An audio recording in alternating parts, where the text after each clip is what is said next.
Hi guys.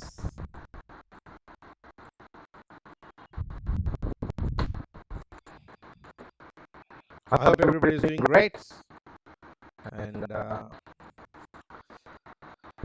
continuing from the session that we did yesterday.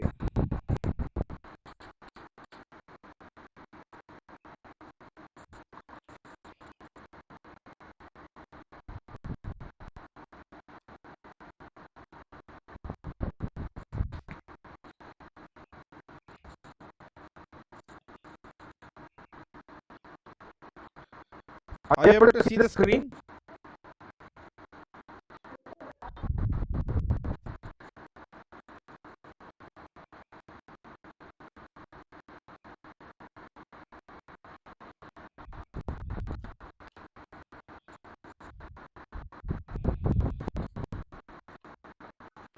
Okay, 1 second.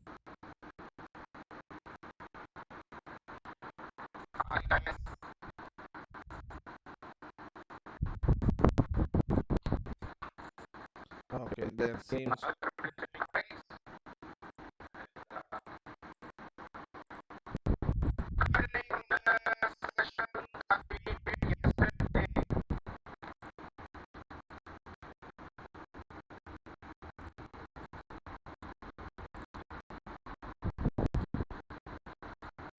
Is the voice clear now? I have 1 second.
There is some sort of disturbance, guys. I'm not able to figure out what is happening.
Now the voice is fine.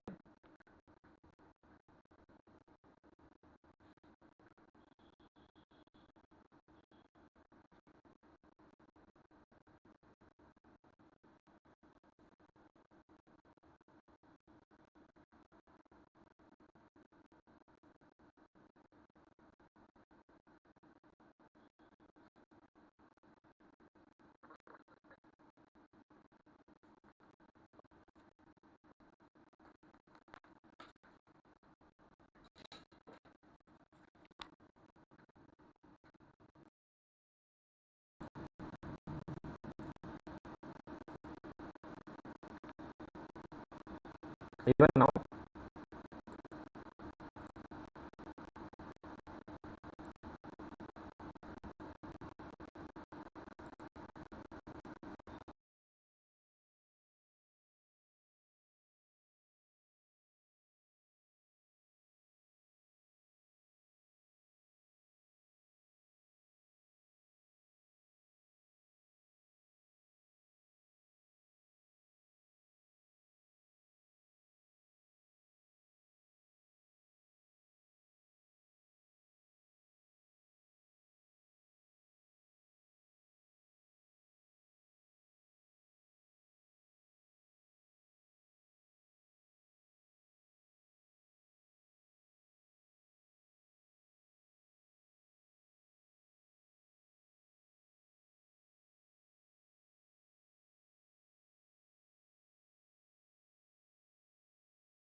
अभी सुनाई दे रहा है? अभी सुनाई दे रहा है? Yes. Now it should be fine. Sorry for the disturbance. Okay. We should be starting from.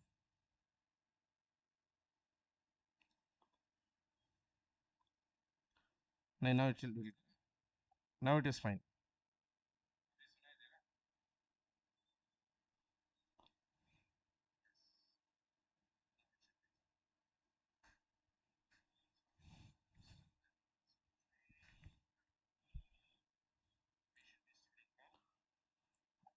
See, what was happening is I had the Bluetooth mic connected, so that was actually interfering.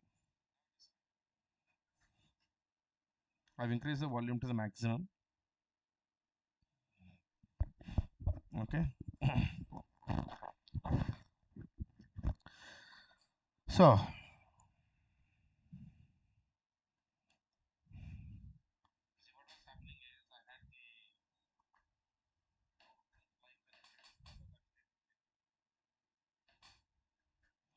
in the last class, we were actually discussing about Alinagar Peace Treaty, right? When I discussed about Alinagar Peace Treaty, I told you this was essentially more a humiliation to the Nawab.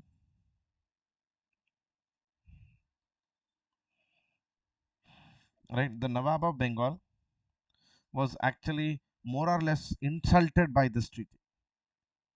The Nawab had greater insulted this treaty in the Treaty of Alinagar.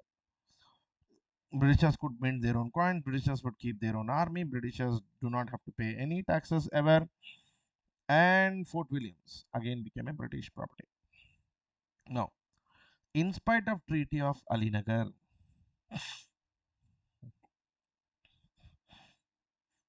Clive and East India Company were not really happy.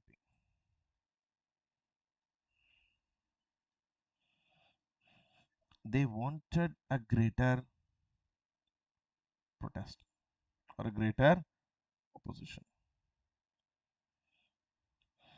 They were looking for a greater opposition or a greater way of protest. And that is what was this. That is why Clive in spite of actually even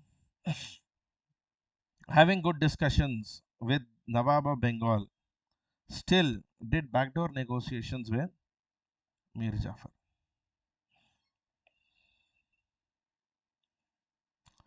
Jafar was promised the Nawabship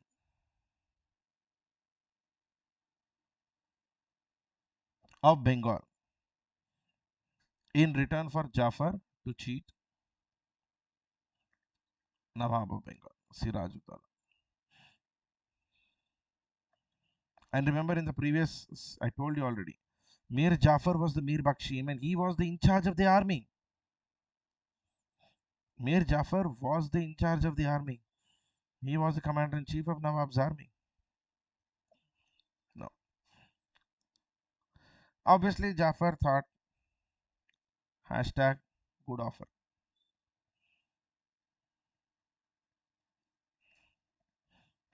On the 23rd of June 1757,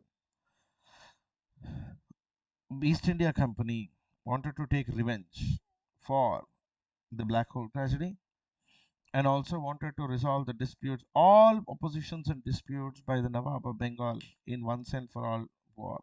And that once and for all war was Battle of Plassey. 30 kilometers south of Murshidabad in a place called Palashi. Company forces and the British, Company forces and Bengal forces, they met. The East India Company force consisted of just about 950 European infantry and 2,100 Indian sepoys. 2,100 sepoys and 950 European infantry, while that of Nawab comprised 50,000 forces, commanded by the treacherous Mir Jafar. Only a small group of Nawab soldiers actually fought bravely. They were led by Mir Madan and Mohanlal. Mir Madan was eventually killed by a stray shot from English side. Jafar played on to the fears of Sirajuddaula and actually instigated Sirajuddaula to give up, to actually escape, to actually move away from the battlefield. And when Sirajuddaula left, now you imagine the situation. Sirajuddaula escaped or retreated from the battlefield. Seeing their Nawab leave the battlefield or escape from the battlefield, don't you think the forces of Bengal would actually not be very happy about this? And they would also feel demoralized. The forces of Bengal, don't you think they will actually feel demoralized? Isn't this expected? And that is exactly what happened.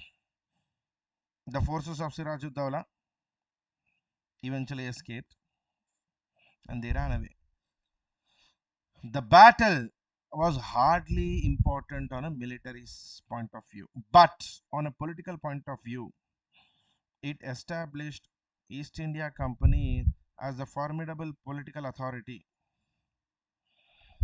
of Bengal. East India Company became the formidable political power of Bengal, the unquestioned and undisputed political power of Bengal. 23rd of June 1757. Another battle in this battle series, or the wars series, where we say the Britishers actually surpassing, or Britishers actually overgoing the regular forces. Nawab's army primarily consisted of 50,000 infantry and 28,000 cavalry. Clive's army consisted of nearly 3,000 men. And yet Clive lost. Nawab lost. Hindu General Mohanlal and Muslim General Mir Madan were the only people who fought. The battle made English the undisputed questions. And as I said, Sirajuddaula ran away, and Siraj's running away made company forces the formidable rulers of Bengal.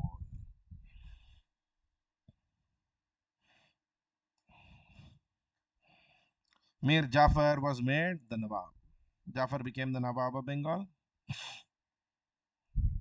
as promised. Now, my question to you, it doesn't matter if Jafar is a Nawab or Sirajuddaula is Nawab. Everybody is going to pay the price. It is the Nawab who will pay the price, not who is the Nawab. It is always the Nawab who will pay the price, not who is the Nawab. Anybody who is Nawab will remain the same, regardless.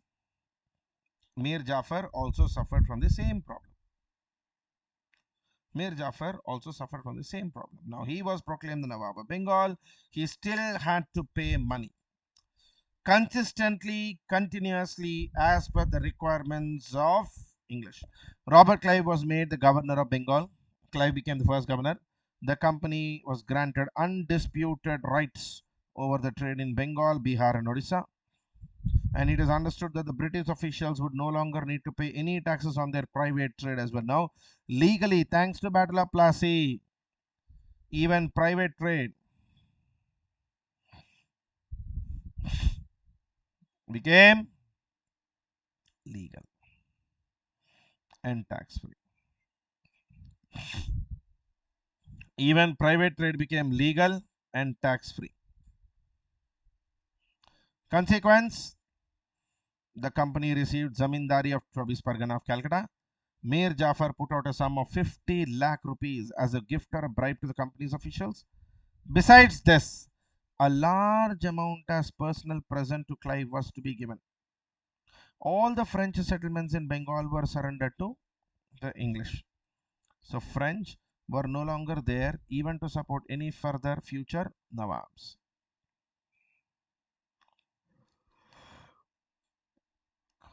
British became the paramount power. So this is the battle number 4 that we saw. We saw 3 battles of Panipat and the Plassey. Plassey is battle number 4, which maintains or ensures British as the formidable rulers. Now post Plassey, in terms of military numbers, Battle of Plassey is hardly significant. It was at best a skirmish. At best, if you're being very generous, it is called a skirmish. Only 65 casualties in the battle on the English side and 500 on Nawab side. 65 out of just about 3,000 soldiers that they had, and 500 out of the 50,000, which is nothing. It is nothing. The British emerged as kingmakers in Bengal. The British now appointed their man, Mir Jafar, as the new Nawab. Jafar was completely dependent on English for the maintenance of his position. Agreed? Jafar was completely dependent on the British for his very existence. Because Jafar Nawab बना था British की वजह से. जाफर ने नवाब చేసిందే British. But now Jafar नवाब बनदे British लिया. About Jafar Varade, it is based on Nawab's British support. Nawab was unable to pay the stipulated amount by 1760, so he was in debt to company. The company lost its confidence in Jafar, so Mir Jafar's son Mir Miran had died previously. So the company made an agreement with Mir Qasim, Jafar's son-in-law. It said, Jafar is unable to pay us, throw him out. We want you, Qasim. Qasim was made the Nawab. It's a simple logic. Because Jafar was unable to pay, Qasim was made the Nawab. Qasim even promised the then governor of Bengal, once it had, because Clive had gone to London back. His posting was completed. He was on a temporary transfer. Vatisarad and Qasim had an agreement where if Qasim becomes the governor, Vatisarad will make him the Nawab. Mir Qasim, commonly called Itmadud Dawla, he was the Nawab from 1760 to 1763. Now Qasim, in the initial period, Qasim also had very good relations with the British. He gave all the benefits the British wanted. British got their money, they got Burdwan, they got Midnapur, they got Chittagong. He also promised to give half the share of Chunam trade or the limestone trade from Sylhet. He bribed Holwell. You remember Holwell, the guy who escaped from Black Hole tragedy? Holwell was given money. Vatisarad was given money. Like Qasim gave lot of money to consolidate his position. The first few months of Qasim's reign was very nice. Qasim, English, they were all having fun. Everybody was looting everybody. He was giving money and all this. But soon, the relationship started to strain. The British and Mir Qasim started to have difficult relationship because British greed for money was never going to end. British greed for money was never going to end. They had a demand for an unlimited amount of money. So in order to escape from the British rule or British authority, Qasim shifted the capital from Murshidabad to Munger, or today called Munger in Bihar. His idea was to see if he stays away from the influence of British, then British will not be able to access him for more money. He also did a major overhaul of bureaucracy. Now you tell this. Qasim trying to do all this, trying to stay away from the British influence, trying to do an overhaul of bureaucracy. How do you think the British are going to react? You think British are going to like it? And most dangerous, Qasim was trying to modernize his administration and modernize his army on European lines. He even at one point tried to contact French and Dutch to establish a factory in Munger, an arms factory in Munger.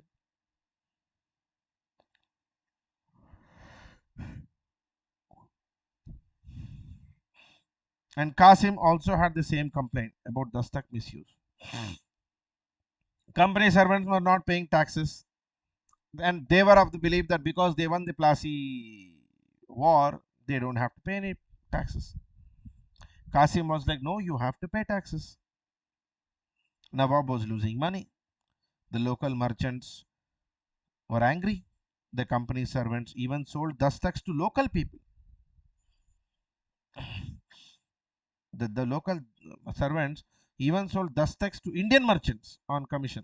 So Qasim was very angry. So Qasim wrote a letter to the British saying, please, honorable Vanstarat, this is wrong here. I mean, we've given you tax-free permit. Iska matlab ye nahi that you will start selling it to local people. Nawab would give English traders a share of inland trade provided they pay 9% duty. It was agreed, but initially British agreed, but suddenly British withdrew. British said, no, we won't pay anything because, see, remember, British believe that very existence of Qasim is because the British permitted him. So naturally, Qasim cannot put any conditions on the British. Qasim cannot put any conditions on British. Calcutta Council protested. Qasim became very angry. So, in this situation, we see the development of Battle of Buxar, 1764. I'm repeating. So, Siraj Gaya, Mir Jafar was brought in. Mir Jafar was a great cheat, like Imran Khan of today. Clive wanted Jafar to be a puppet, which obviously Jafar did not want to. Jafar kept on fulfilling demands, but the demands kept on increasing. Mir Jafar slowly joined hands with Dutch East India Company and invited them to remove East India Company from Bengal. Along with this, because he was unable to pay, the English did an agreement with Mir Qasim, Jafar's son-in-law. Qasim was brought. Mir Qasim. Mir Qasim was Mir Jafar's son-in-law. Mir Jafar's son was dead. That's why. Robert Clive didn't mind. अब वो कासिम हो या जाफर हो, whoever gives money, he is better. Whoever gives money, he is better. It's always about money. In between, as I said, Clive had gone to London, and Qasim was very tired of continuous demands of British and their endless demands.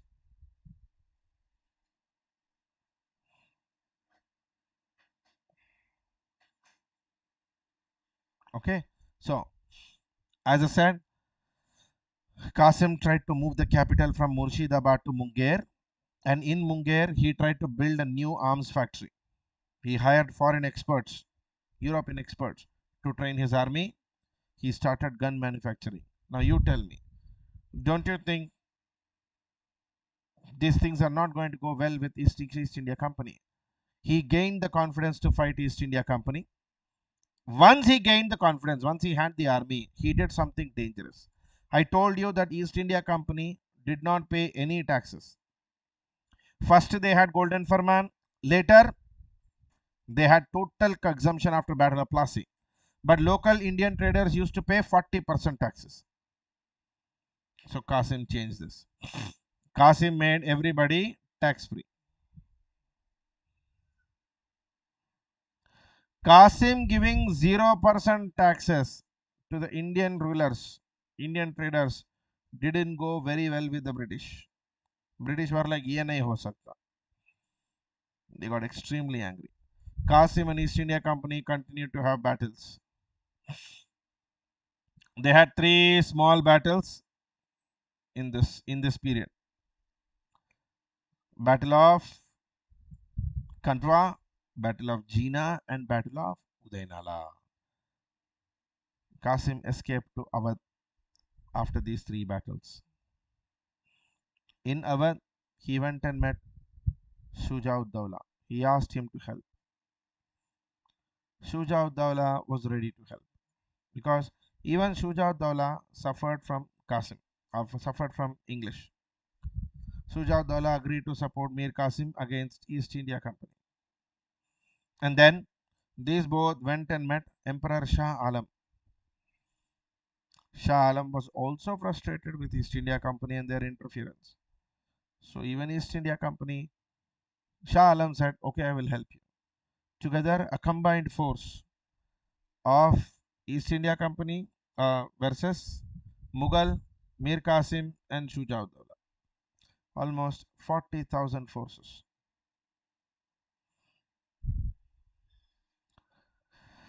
Hector Munro with 10,000 British soldiers marched to Buxar, where the combined forces of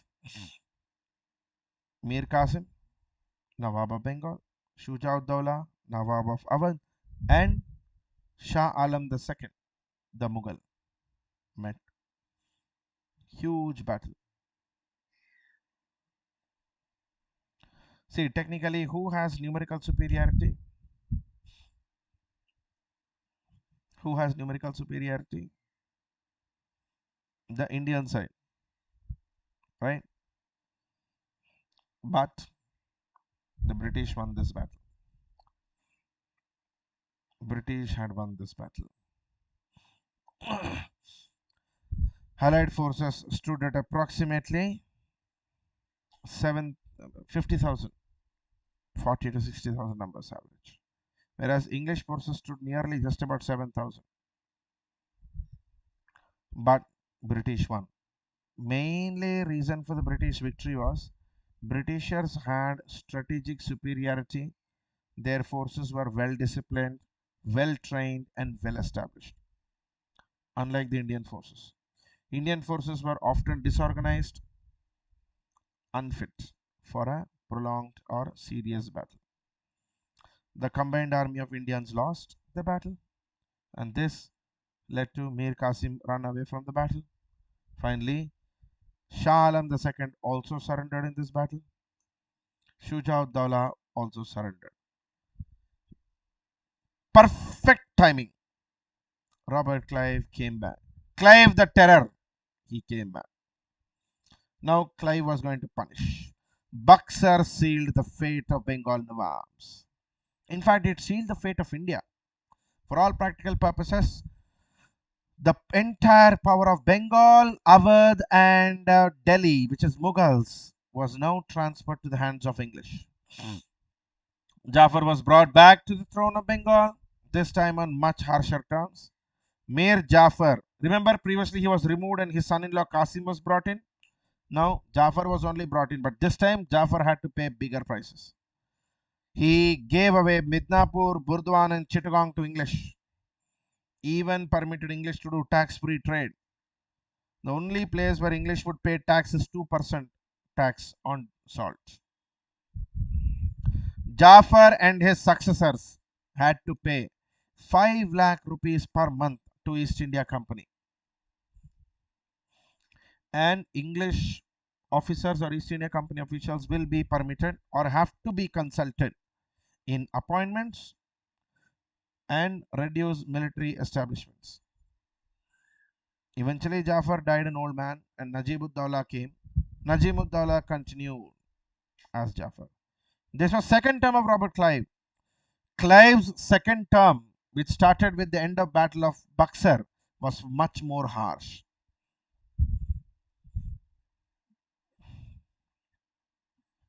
The victory of British allowed Britishers to extend their domination to entire India. The era of independent Nawabs henceforth came to an end in Bengal, and Britishers were able to successfully consolidate themselves. This battle, the Battle of Buxar, ended with Treaty of Allahabad. It was a very simple treaty between Robert Clive, Shah Alam II, and Awadh Nawab. The logic was pretty simple. The Nawab of Awadh will give away Kora and Allahabad to English, who will then give these two regions to Mughal, where Mughal will no longer live in Delhi, but he will live in Kora and Allahabad.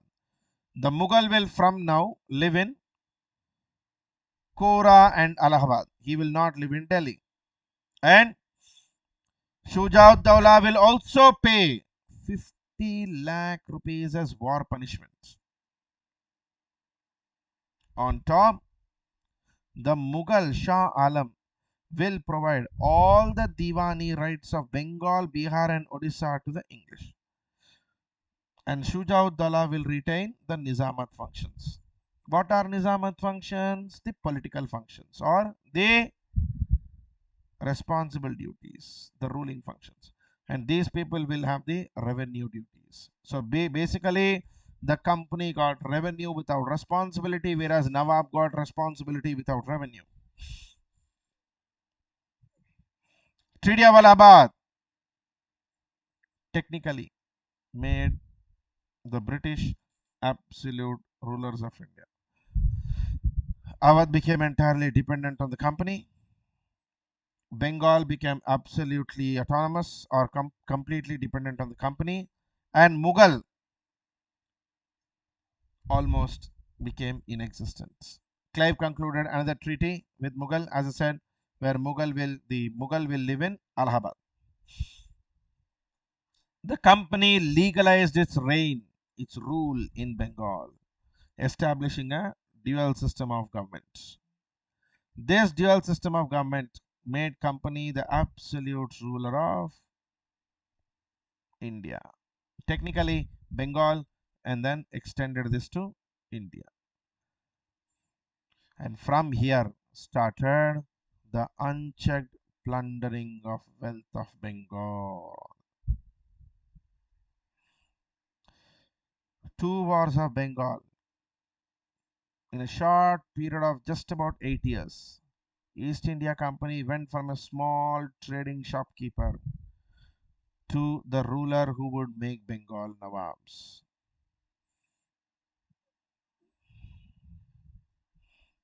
Have you ever thought, what if Indian rulers had won the battle? Don't you think things would have been quite different? With this question, let us end this session here. Tomorrow, let us quickly begin with the Maratha conflicts. We will first see the we will first see the Carnatic conflicts tomorrow. Okay. I want to give you a quick discussion on the three wars of French and English, the Anglo-French disputes of South India. Have a nice day, guys. Good night. I'll see you in the next session at 10 p.m. Have a nice day. Bye-bye.